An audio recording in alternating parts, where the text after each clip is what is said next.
disputar el partit de la jornada del grup segon de B. Els colíders, el Cau i l'Alcobendas, mesuraven forces. Per això hi hagué molta tensió al terreny de joc.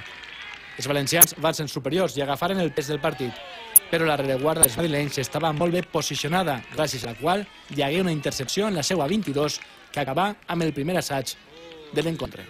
Minut 35, i a la transformació, l'Alcobendas deixava el marcador 0-7. Els homes de Nico Garzano tornaren a agafar la possessió de l'oval i en l'última jugada de la primera meitat, Edu Martínez anotava els 3 primers punts per als valencians en materialitzar un drop. En la represa, canviar la tàctica i utilitzaren més el peu per a jugar en camp madrileny. I es va servir, ja que d'una combinació, Pedro Collado posava el baló darrere de la línia de marca i transformava Sorribes. La puntilla arribava poc després, quan l'àrbitre jugava assaig de càstig per als valencians. Al remat 26-7 per al Cau, que ara és líder en solitari.